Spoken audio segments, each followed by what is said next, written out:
Paramashivoham. Om Nithyananda Paramashivoham. Om Nithyananda Paramashivoham. Om Nithyananda Paramashivoham. Om Nithyananda Paramashivoham. Om Nithyananda Paramashivoham. Om Nithyananda Paramashivoham. Om Nithyananda Paramashivoham. Om Nithyananda Paramashivoham. Om Nithyananda Paramashivoham. Om Nithyananda Paramashivoham. Om Nithyananda Paramashivoham. Om Nithyananda Paramashivoham. Om Nithyananda Paramashivoham. Om Nithyananda Paramashivoham. Om Nithyananda Paramashivoham. Om. Yes, you can now relax. And just take a moment and share with us your experience in this power manifestation. So how did you go in scanning the general health of your own lungs? Let us know. And we'd also like to welcome a few participants that have joined us since last time we welcomed new participants. We have Ma Wen Xing, welcome up. Apologies if I mispronounce. Ma Wen Xing. We have Ma Ning also, Sanitandam. We have Ma Lata that came back, welcome up. We have Ma Parabrahma Swarupini, Nityanandama, welcome. We have S. Yin Z, welcome. Welcome to the Paramashivoham Level 1 program. We have Zheng Huan Qin, and we also have Jaya Silan. Yes. So welcome to all the participants. Everyone, you are most welcome here. This is the Paramashivoham Level 1. This is day 12 of a 21-day program. Please, if you have any questions at all at any point during the program, please do let us know. We would be only too happy to answer all your questions. So everything related to the program itself, we are here to serve you. So welcome to the program. And with this, let us share what was revealed to you as you scanned your own overall health. Klaus has shared, I saw nothing. All right, thank you for sharing. Yes, thank you, Klaus.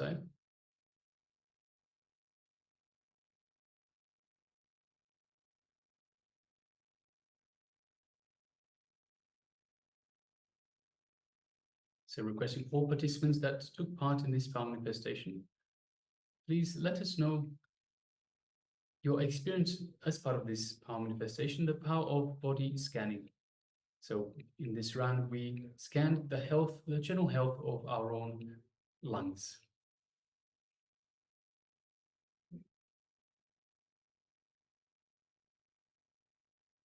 So Klaus, just with regards to, so once again, you said you saw nothing. Have a look inside. See,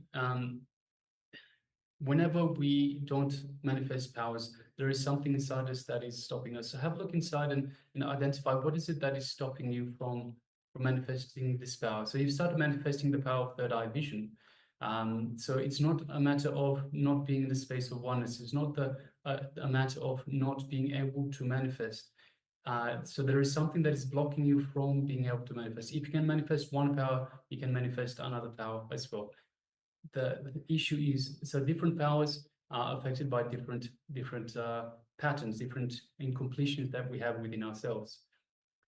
So have a look inside and see what is it that is stopping you. What cognition? So you might have some cognition where perhaps you don't want to see, perhaps you're afraid to see, or perhaps you think this is not really the way you want, or you want someone else to do for you, or something along those lines. Have a look and see what cognition and what desire you have that might get in the way of this power manifestation. All right, just waiting for a couple of minutes and then we'll move on to the next session. Yes, so requesting all participants that have taken part in this power manifestation. So if you have taken part, Ma Anupama, and Ma Wen Xing, Ma Chu Wei Ping, Wen Shi Bin, Ma Parabrahma Swarupini, Ma Lata. So anyone, please let us know what you experienced in this power manifestation.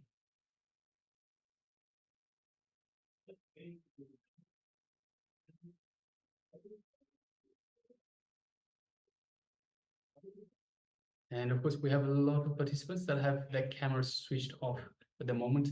Requesting, please everyone switch on your cameras and be available in this in the camera frame.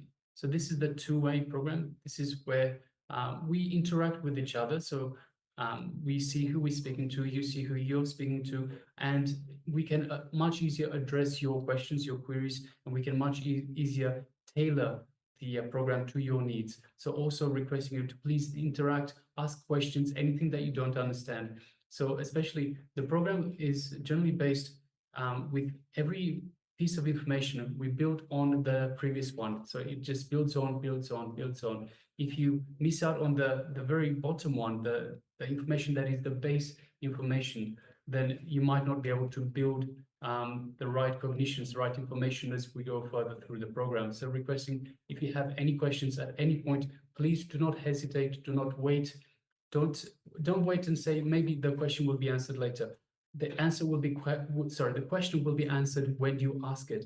And of course, you ask questions, the questions you have, some other person might also have, but they're also, for some reason, restricting themselves from asking. So please make sure that you do interact, you do ask the questions, so this way we can answer your questions, we can build the right structure with the right information at the right time. And we are here, as I mentioned, we are here to serve you. Right, we have Malata who shares round white line only come Sami and my cough breathing sense healed. Awesome. Yes, So thank you for sharing. Yes, Malata. thank you for sharing. And you're saying that my cough breathing sense has healed. Great. So whenever you manifest power, when you go deep into the manifestation of overall body scanning, not only you scan, you start to heal also. Samaji says very, very beautifully. When you, of course, you can scan your own health as self-diagnosis. When you are in touch with the nature, when you are in oneness, the moment you are in oneness, you are able to scan yourself and you can scan your own body. So this is very good, sharing. Thank you for sharing that you have healed your cough breathing sense. And also thank you for sharing, because this is an example and encouragement and inspiration for others participants as well to go more deeper as you are manifesting this power. The more you look inside you, the more you scan with and go deeper, look inside, have the declaration to Swamiji that I will be scanning, going to be much deeper into it. So as you go deeper, you'll be able to scan more, and that is going to open up, that it will going to reveal itself. As Swamiji says, when you pay attention to anything, when you start scanning, and when you go deeper into it, it will reveal itself. And my right side eyebrow gets pain and healing. Awesome. Yes, thank you. Thank you for sharing, ma. So as you scanned, it was paining and started healing as well. That's awesome sharing. And requesting other participants as well. Like we have Ma Anupama, Ma Parabrahm Swarupini, Joving, Ma S Yin Z, Ma Wang Ziben, Zheng Huan Fin, Ma Jia Sen Lan. So have your full presence. When you are fully present, not only you'll be able to scan, you'll be able to heal as well, as we just saw Manata is doing that. So just being in the Zoom is great. You're having attending the session, or even we don't know that you are attending the session. Make sure that you are available throughout the sessions, attending to each of the power manifestation, each of the Jnana segments, each of the internalization exercise, doing these internalization exercises. When you internalize these powerful truths, clicks it within you. When there is a shift within you, then automatically it is reflected as a power manifestation. All right. So with this, we'll be moving on to the next session, which is going to be on ahimsa. So ahimsa says that ahimsa, the non-violence, makes the life surrender to you. So when you are in ahimsa, automatically the surrender grows in you, and you drop your I and mind. So let's take a moment, and we'll be entering into this revelation by Swamiji on non-violence, ahimsa. So please come to the space of listening, and also requesting all the participants to be available in the camera, and also to have the pen and paper with you to write down the powerful clicks, understanding powerful truths that Swamiji is revealing, so that when you understand these, when you note down, you'll start to apply these things in your life. So be ready with the pen and paper. Make sure that you write it down. And now let's enter into this revelation by Swamiji on non-violence.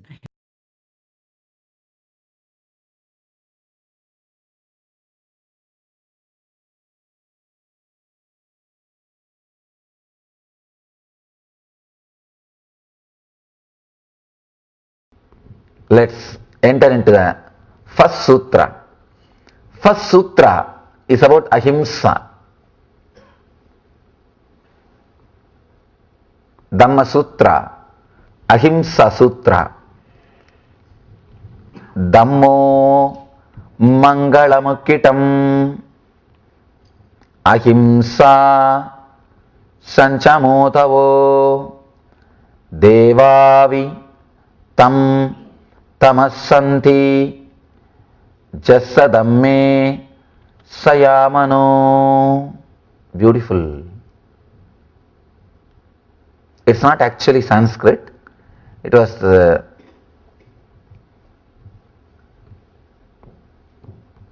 Sanskrit which was used in those days by common people. It's like a spoken Sanskrit. We call the different word Pali. All these words are used to name this language. There are a few more names, but this is not Sanskrit. It's a common man's language. Sanskrit was used only by Pandits. Buddha and Mahavir, both of them used the language used by common people. They wanted to reach common people. They wanted to express the truth. See, they are not interested in showing themselves as a great people. They are interested only in the truth. So they have worked towards reaching the truth to more and more people. Let me give the translation. What's the most superior dharma? Ahimsa is the most superior dharma.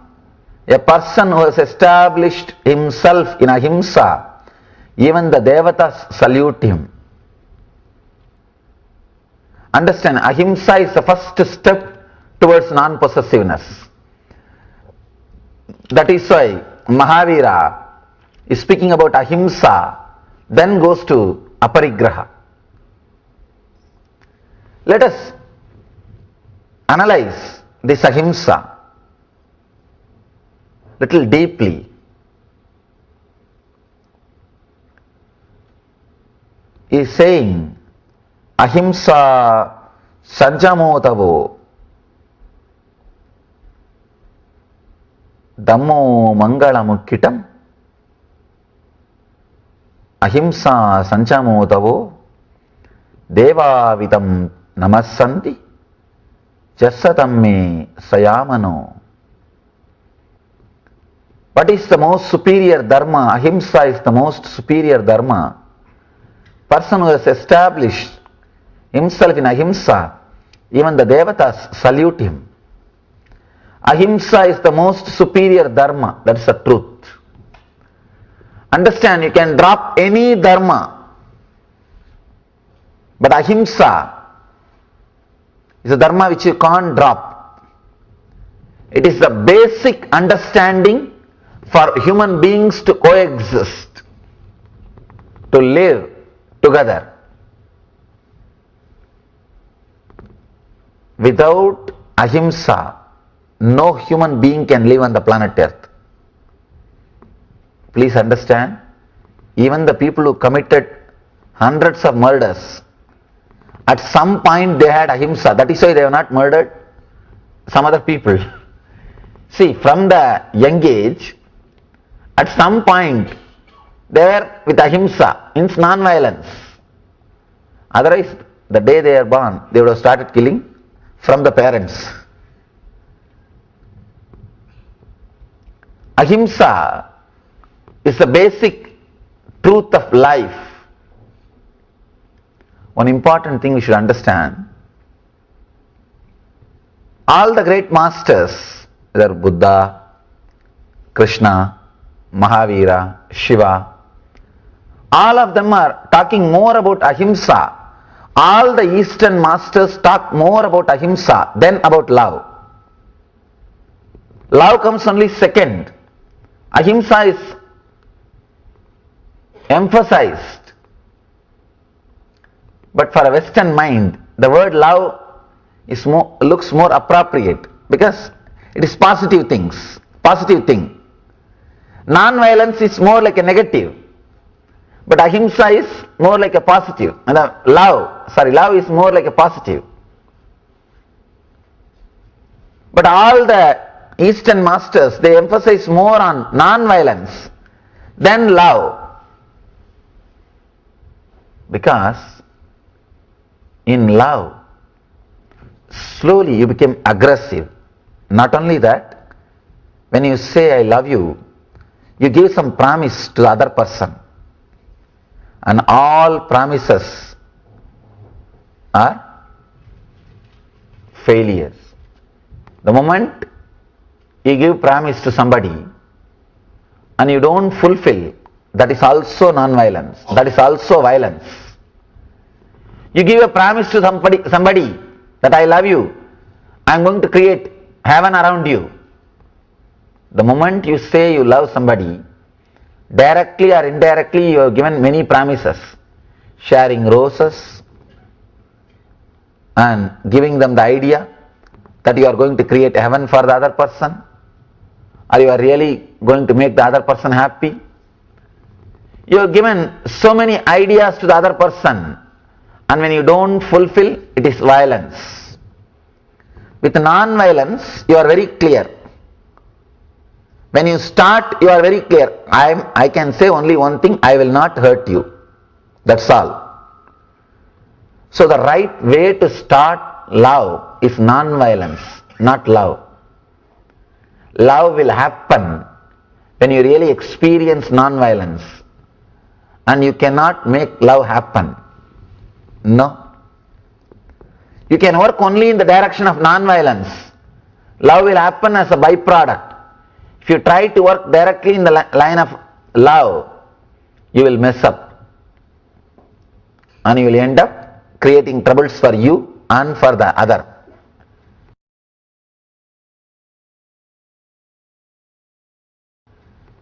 non-violence, ahimsa, such a powerful dharma.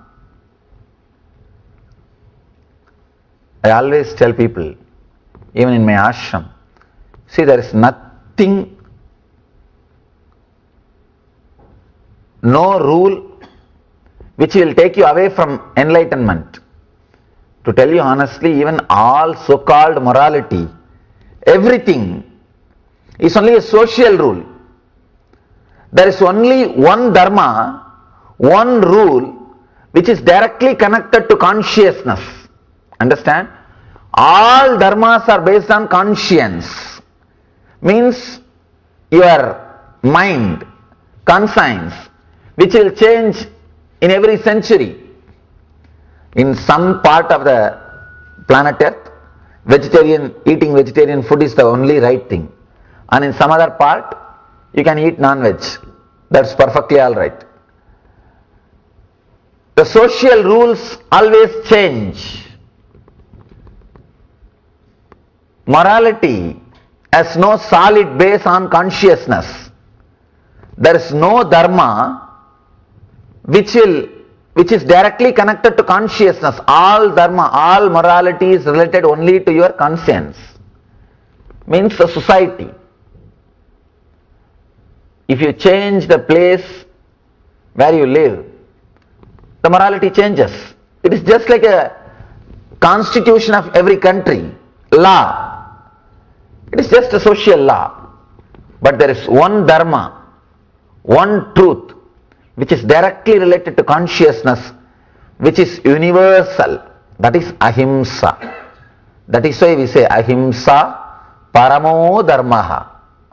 That is the ultimate dharma, most superior dharma. Non-violence is the paramo dharmaha.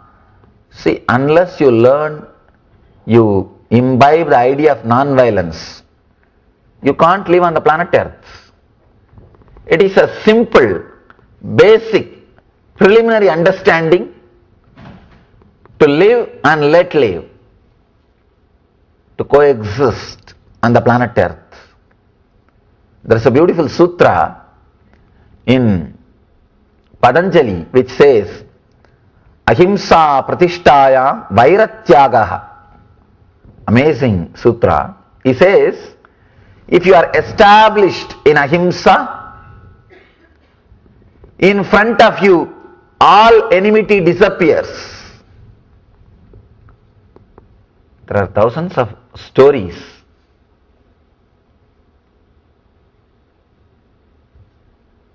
Animals or people dropping their negativity and enmity in front of enlightened masters. Thousands of stories. In Buddha's life, we can say so many stories. There was a mad elephant sent to kill Buddha by one of the Buddha's cousin. And when the elephant came in front of Buddha, it just stopped and bowed to Buddha and did pradakshina and went away. The other day I was reading an article. One scientist was trying to fix some electrodes, the brain of the animals, and manipulate it. There is a beautiful article, I was reading about it. He activated an electrode which creates anger, and the bull became mad. And after a few minutes, when it was about to jump on him, he just activated another one electrode and the bull becomes just silent and sat. When you are really established in non-violence, in front of you, no animal can experience violence. The brain part which aggravates anger or violence simply disappears. It stops working in front of you. One important thing you should understand, whether you understand or not, believe it or not, whatever you strongly experienced, You radiate that quality. You express it. Even if you try to cover, you can't cover. You can't hide. You can't hide. You radiate. In the Sanskrit, we have a word called darshan, means seeing. They say even seeing negative people will create negativity in you. You may think, how can that happen? You don't know, because they are constantly radiating that same kind of waves, that same kind of thoughts. There are so many stories. Let me tell you a story which happened in my life.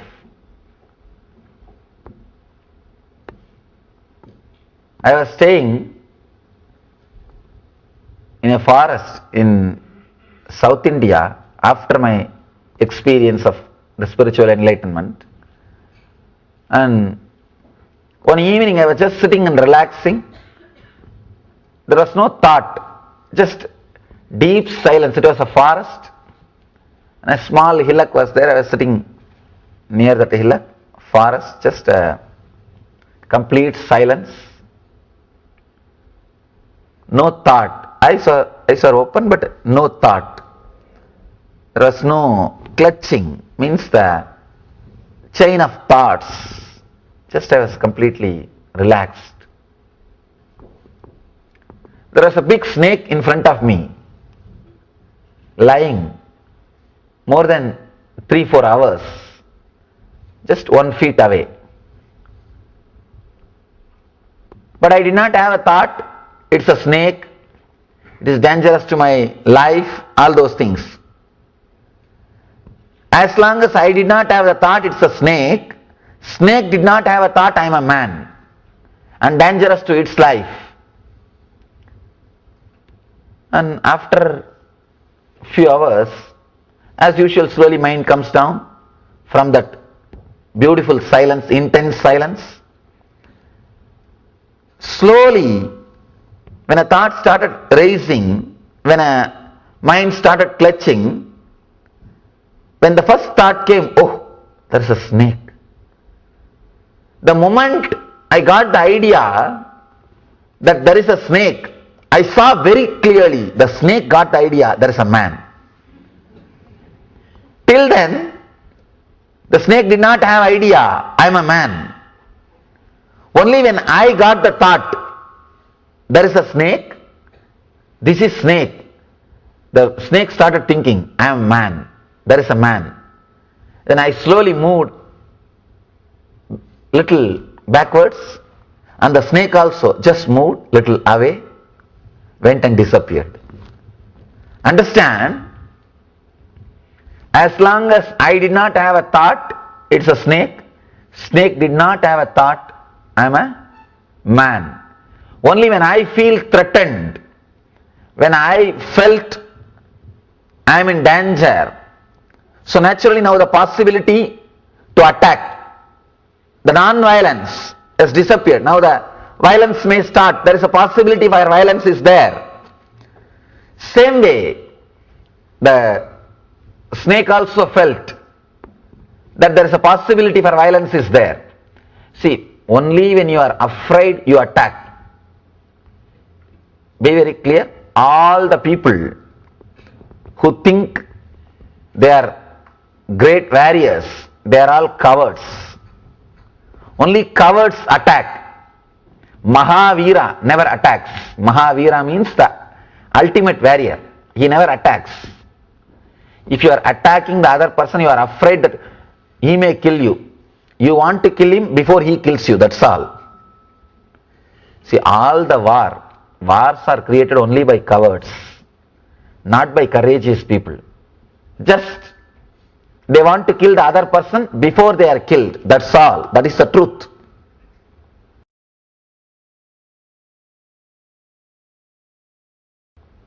That is the truth. Even in your life, be very clear. If you are threatened by somebody, sit and analyze. That person must be feeling threatened by you. and try to sort out that issue, you will never be disturbed. Whenever people come to me and say, I am threatened, I am in danger, I tell them, no, wait. Just see. You must be threatening the other person in some way, directly or indirectly. Find out and remove the fear from him. Send him a message, directly or indirectly, that you are not going to be a threat for him. You will not have any dangers. You will attack only when you are threatened. This incident, it taught me a big lesson. Only when I had the thought that there is a snake had the idea, there is a man. And one more important thing, this happens, this is a law of nature. This happens only with natural beings, never with so-called conditioned human beings. Conditioned human beings have moved away from nature, they moved away from the truth. If this is truth, Jesus shouldn't have been crucified. Mahavira shouldn't have been stoned. Buddha shouldn't have been poisoned. Then why that has happened? See, Patanjali says, Ahimsa pratishtayam vairatyagaha, means when you are established in non-violence, in front of you enmity disappears. But this is only with the natural things. This can happen with animals or the people who are living in a natural way, tribals. There is a beautiful story in the Buddha's story, in the Buddha's life. Buddha's meeting with Angulimal. You heard of Angulimal? That guy is a big serial killer. He must have been Zodiac of those days. He killed 999 people and cut their thumbs and made a garland for himself. He was living in a forest. Buddha was advised not to enter into that forest because Angulimal is living. Buddha said, no, it's okay. He walked, and the story says Angulimal saw Buddha and was about to kill Buddha. Buddha said, wait, you can kill me, but answer few questions. Buddha asked a few questions. Angulimal was not only not able to answer, and he transformed himself and became the disciple of Buddha. This can happen with Angulimal because Angulimal is not having any religious beliefs. He is not having any social conditionings. He is not corrupted. He is with nature. He kills just out of his animal instincts. Understand? Person who is killing because of his animal instincts can be transformed. Person who is killing because of belief systems, difficult to transform him. That is the ultimate corruption, the worst thing. When Patanjali says, Ahimsa pratishtayam vairatyagaha, he means the violence in you will disappear, but the conditioning won't disappear. That is why if you see the master's life, whenever an animal is sent to kill them, it just settles down. It loses its enmity and comes back.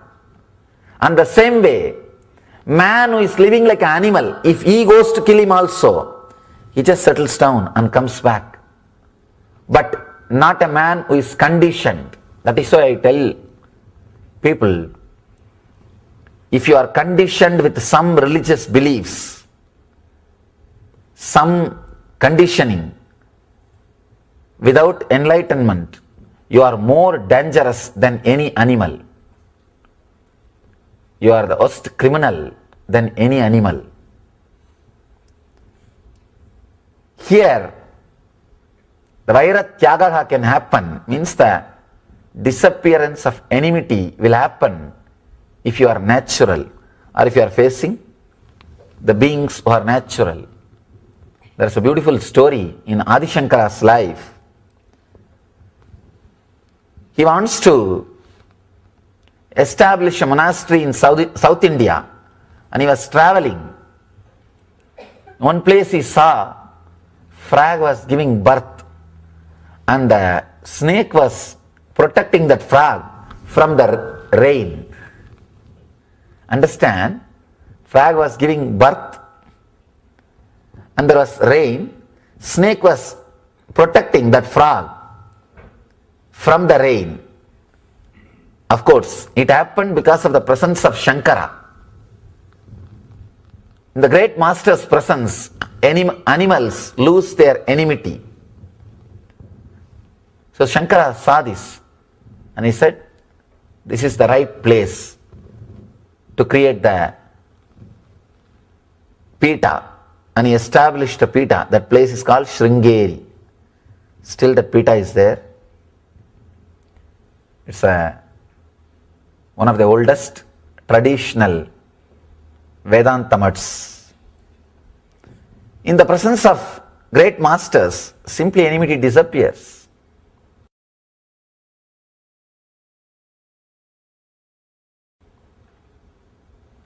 When you are established in ahimsa, non-violence, naturally the non-possessiveness starts expressing through you. The person who is established in himself in ahimsa, even the devatas salute him. Because, understand, even devatas are not completely established in ahimsa. If you are established in ahimsa, you will become enlightened, not as a devata. Devata is a being whose thought per second has come down little bit, who can enjoy little more pleasures. Devatas means angels. Angels are not gods. Word devata should not be translated into God. It should only be translated as angels. These devatas, even they are not completely enlightened. So when you really establish yourself in ahimsa, you become enlightened. Even devatas, the angels, worship you, respect you, and they offer their very being. They surrender at your feet. There are so many stories. Devatas coming and respecting, serving the enlightened beings. Ahimsa is such a dharma. Actually, you can live without any dharma if you hold on to just ahimsa. Not hurting others physically, mentally and verbally. This is enough. Nothing else is necessary. Just this one dharma, very clear, that I will not hurt others through physically, mentally or verbally. One more thing, Eastern religions are the only religions. Only they again and again emphasize on ahimsa. Even to spread religions, they do not want killing. Understand? Even to spread religion, because any religion will compromise on their teachings when it comes to the spreading, when it comes to the question of survival. Because if religion has to survive, it has to spread. If it doesn't spread, it won't survive. Eastern religions do not even bother about surviving. They do not bother about spreading. They do not bother about conversion. They are more established in ideology. Here, even for spreading, they are not giving exemption. No exemption. There is no word holy war. There is no word like holy war exists in the Eastern tradition. No, you can't kill, even for spreading, even for converting, even for teaching. No. Masters are very clear. I think the greatness of Mahavira, he took this ahimsa to the extreme. His followers they don't even do agriculture because it is related to killing the plants. Plants do have life. Forget about the question of non-vegetarian food. They don't even kill plants. And they even tie a cloth in front of their face so that the insects or the worms which are or the bacteria which are in the air won't die when they speak. He has taken ahimsa to the extreme.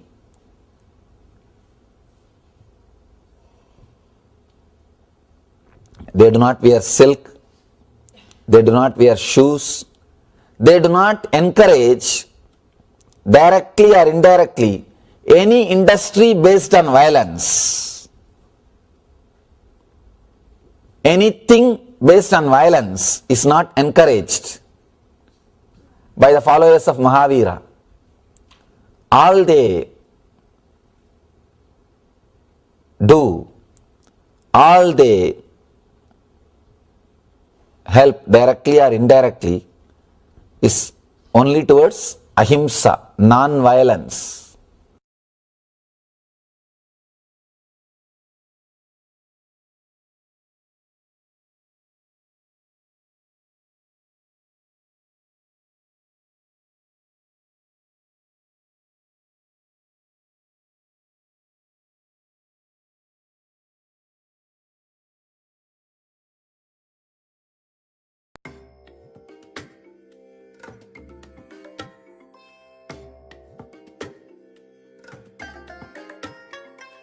I bless you all. Let you all open all your three eyes and manifest the powers of Mahasadashiva. Om Nithyananda Paramashivoham. Om Nithyananda Paramashivoham. Om Nithyananda Paramashivoham.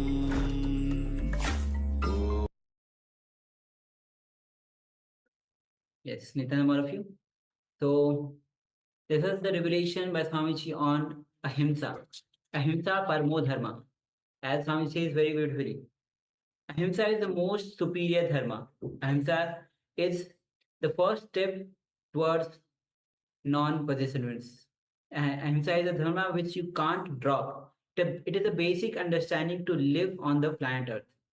Ahimsa is the basic truth. Swamiji shares his own life story where he was sitting in a forest, being in this unclutched space, and in front of him, snake was there. As long as he was in total unclutched space, even the snake was not aware that somebody is there. The moment thought arose, the moment mind started to clutch, and Swamiji had the idea that he's man. The snake also got the idea that somebody is there, man is there.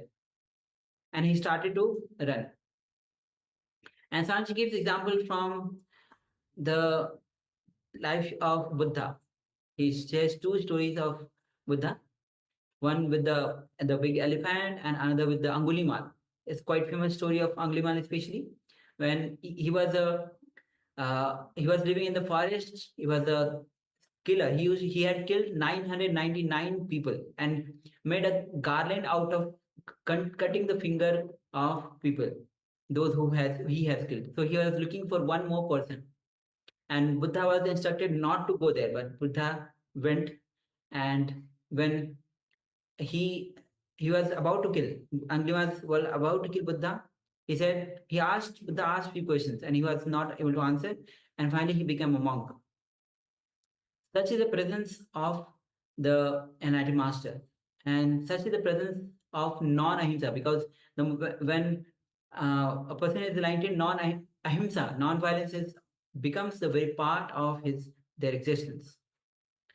And ahimsa is the only way to live on the planet Earth. If there's no no ahimsa, then everybody will kill each other and nobody will live. With ahimsa only, one can have the understanding and live. Yes, and Swamiji very beautifully says that the best way for us to all get along, for all of us to survive, is not through competition, but through cooperation. And this comes with ahimsa. And I'd just like to point out, to re-emphasize a point. So if you are established in ahimsa, all enmity in front of you disappears. So with Swamiji's encounter with the snake, so the very thoughts of danger and the possibility of violence awakens the possibility of violence in the other being. So Swamiji also said that this is very much true with nature, with animals and people that live in the nature, tribals and so forth. But it does touch humans as well. So we have later in the program, we'll be looking at how whatever we do affects the other person. So when another person becomes violent or aggressive towards you, it is because they feel threatened. So in the same way, where there's the danger or the possibility of violence, that is where it is awakened in the other person. So it is the very thought of danger, very thought of the possibility of violence that awakens the violence in the other person. And Swamiji also then touched on Mahavira's followers who, so Mahavira, the great enlightened being, the Arihanta, who created the very beautiful space of enlightened beings, enlightened living. His followers don't even do agriculture because it kills plants. So because it kills plants, they don't even encourage or directly or indirectly encourage any industry that is based on violence. So that is the level of ahimsa that they are going to, the level of ahimsa that Mahavira has instilled in his followers. All right, so next, let's move on to the next segment in our program for today. So we'll be entering into the internalization exercise to conquer life with ahimsa. So the Sutra of Mahavira were composed using the language of Pali. Pali was one of the common language spoken among people. Sanskrit was most among the scriptural language where scriptures were written and spoken. Pali was a language more in common, with the intention of making them accessible to the general population, because it was spoken in the general public.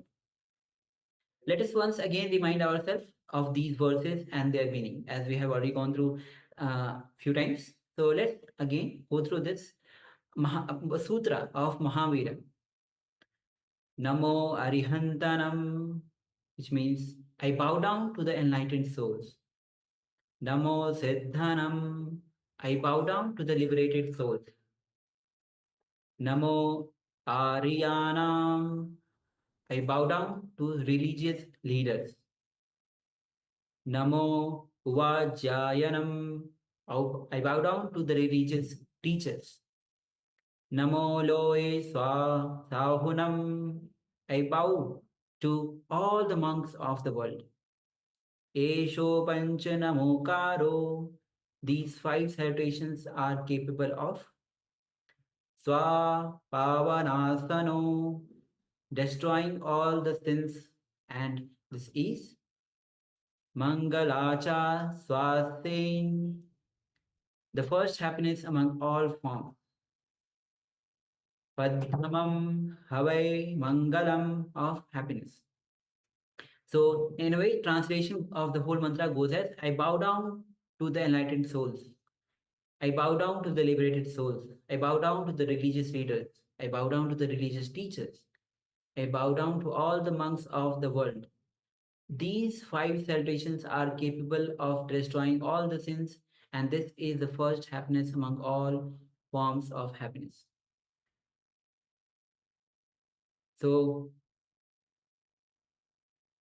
we'll be moving to the understanding that going beyond desires will lead to create more wealth.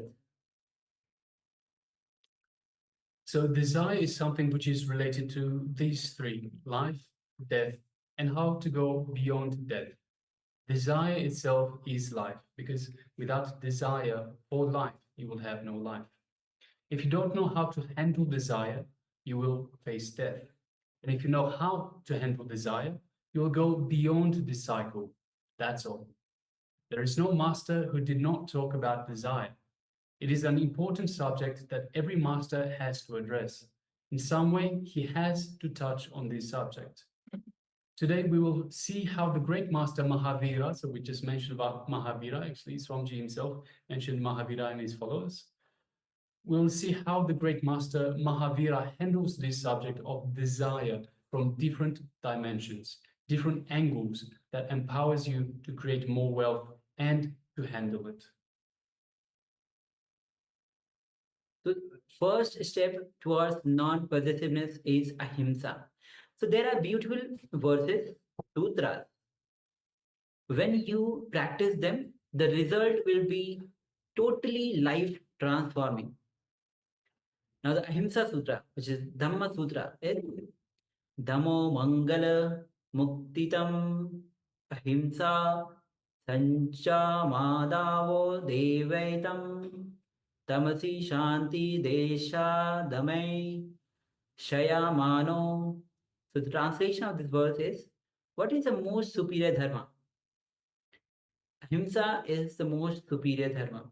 A person who has established himself in ahimsa, even the devatas salute. So ahimsa is the basic truth of life.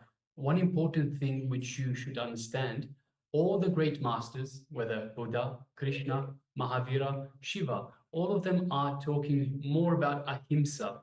All the Eastern masters talk about ahimsa more than about love. Love comes only second. Ahimsa is emphasized. But for the Western mind, the word love looks more appropriate because it is a positive thing. Non-violence is more negative. All the Eastern masters emphasize more on non-violence than love, because in love, slowly you become aggressive. Not only that, but when you say, I love you, you give some promise to the other person. And all promises are failures. All promises end in failures. The moment you give a promise to somebody and you don't fulfill it, that is also violence. It is a form of violence. So the right way to start love is non-violence, ahimsa, not love. Love will only happen when you really experience non-violence, when you really experience ahimsa. Then love will automatically start happening. You'll experience. You cannot make love happen. No. You can only work in the direction of non-violence. Means you can only work in the direction of ahimsa. Love will happen as a byproduct of non-violence, as a byproduct of ahimsa. If you try to work directly in the direction of love, you will mess it up. So I say it very clearly. If you try to work in the direction of love, you will mess it up and you will end up in creating trouble for yourself and others. So when you are really established in ahimsa, non-violence, no animal experience violence in front of you either. As Swamiji himself shares his story, we just discussed about that, about the snake story where he was in total anxious space. Even a snake was in front of him. Snake was not even aware that there is a man there. But the moment a thought arose in him, the moment his mind started to clutch, and Swamiji had the idea that he's a man. The snake also got the idea that there is a man. He got afraid and he started to run. So the part of brain which aggravates anger or violence simply disappears. It works only in front of you. In your life, if you are threatened by somebody, sit and analyze. That person must be feeling threatened by you. Yes, Swamiji said very clearly. If you are threatened by somebody, sit and analyze that the other person will be feeling threatened by you. Sit and analyze, try to sort that out issue, and you will never be disturbed. Did you know Mahavira's followers don't even do agriculture? So this is something that Swamiji just mentioned in the revelations just now. So Mahavira's followers don't even do agriculture because it is related to killing the plants which do have life. So the plants themselves have life, and all life is sacred. And they even tie a cloth in front of their face. So Swamiji pointed on this in the revelations as well. They even tie a cloth in front of their face so that the insects or worms or bacteria in the air don't die when they speak. So when we speak, we send out the air that's in our lungs, the moisture and so forth, and that can kill bacteria, insects or worms or anything that might it might land on. So they wear this cloth on their face to make sure that the cloth bears all the air that they speak out, so that way the insects, the bacteria do not die when they speak. They also never wear silk. So if you're aware, silk is from worms. So the worms are being destroyed when the silk is created. So they also do not wear silk. They do not wear any shoes. And of course, they don't wear shoes so they can see where they are stepping, and they don't kill any insects or anything else that is on the ground that we usually carelessly step on with our shoes. And they also encourage they do not encourage directly or indirectly any industry that's based on violence. So no industry based on violence is being supported or is being encouraged by Mahavira's followers.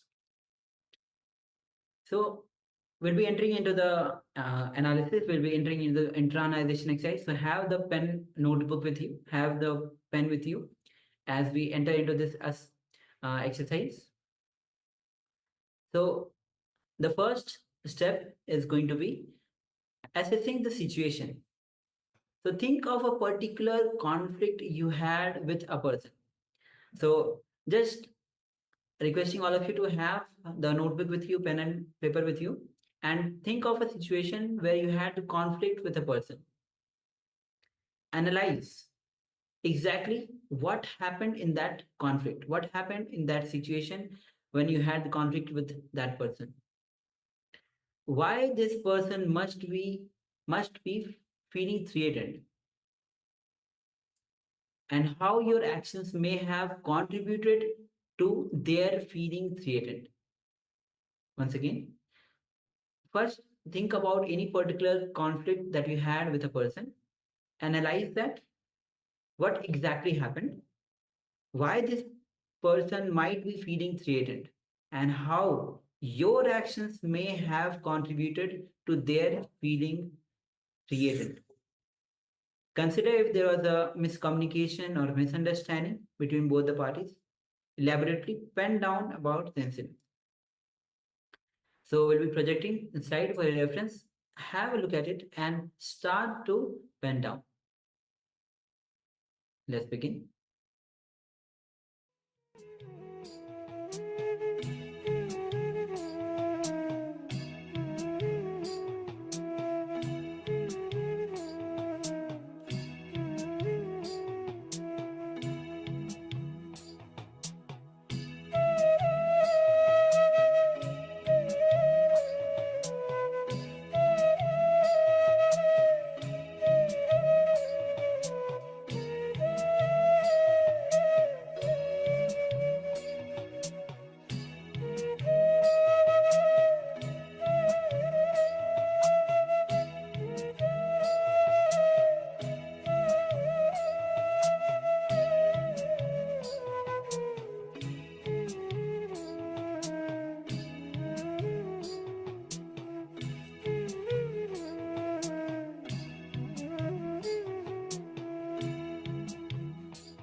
Now let's identify the cause of the conflict.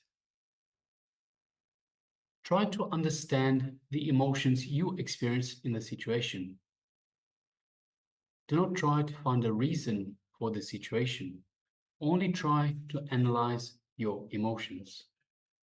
For example, in a relay race, you almost ran over a fellow participant. This led to a conflict. At the moment, you felt threatened that you wouldn't make it to the end of the race and reacted out of anger. So have a look and for the situation that you encountered. Try to understand the emotion that you experienced in that situation. Don't find reasons for the situation, just analyze your emotions, nothing else. Let us continue.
Now, in the third step, reflect on other person's perspective.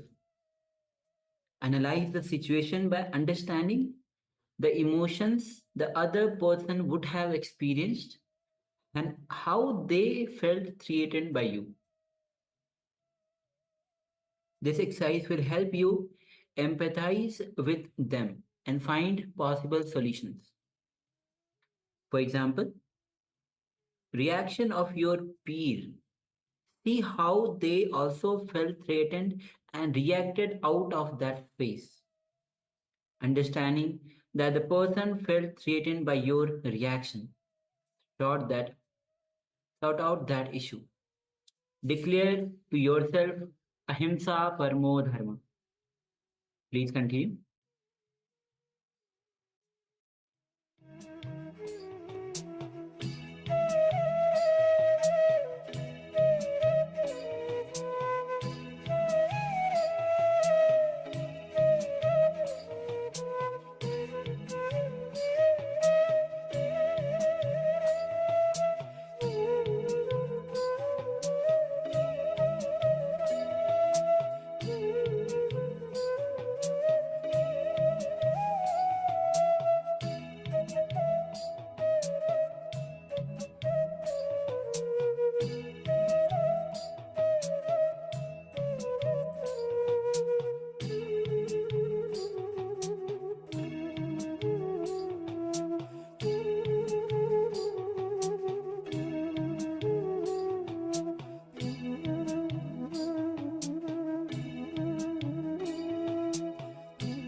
Yes, you can relax now. So that was analyzing conflict resolution with ahimsa. So now let us move on to the next segment in our program today, which is once again the power manifestation segment. And today's power manifestation, once again, is the power of body scanning. So far we've had a scan of our own overall health, and then we scanned our lungs. Now let us scan our vital signs. So we're talking about the heart rate, blood pressure, body temperature. So you can pick one, two, or perhaps all three, up to you. Let us get ready and get into this power manifestation, the power of body scanning. So in this round, you can, as Maharaj told, you can choose any of them, either the heart rate, blood pressure, body temperature, or even the respiratory rate. So if you have any measurement device for the blood pressure or body temperature or heartbeat, or even the respiratory rate, you can use any of these devices to measure your your related heartbeats or body temperature or heartbeat. Have the initial measurement, note it down. Make sure that you are noting down the initial measurement. Okay, so sorry, it's not about the initial measurement. We'll be doing while scanning. So you'll be scanning the overall health of your vital organs. So these are the vital organs that we have mentioned, which is the heart rate, body temperature, blood pressure, and even the respiratory rate. So you'll be scanning these rates through the power of body scanning. You'll be manifesting this power. So let's take a moment, and now you can sit with your head, neck, spine in a straight line, and you can close your eyes.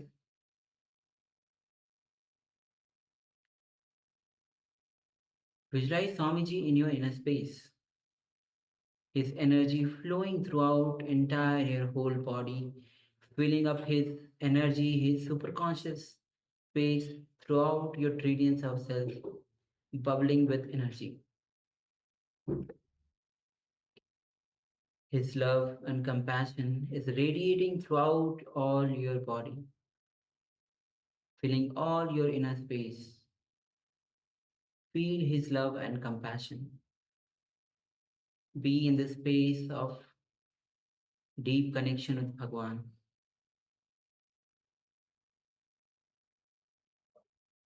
Now, gently bring your awareness to your third eye.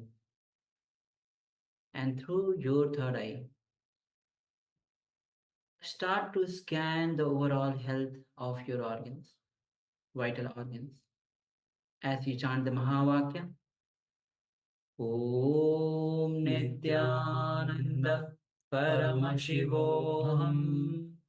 Om Nithyananda Paramashivoham. Om Nithyananda Paramashivoham. As you keep vibrating with this Mahavakya, remember, Mahavakya is the cosmic code that Swamiji has given us to connect with him deeply. Keep vibrating with Mahavakya and start to scan the vital organs of your body, whether it is the heart rate, blood pressure, heartbeat, or even the body temperature.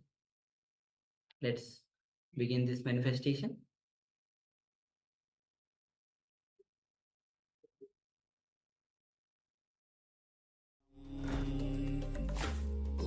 Om Nithyananda Paramashivoham.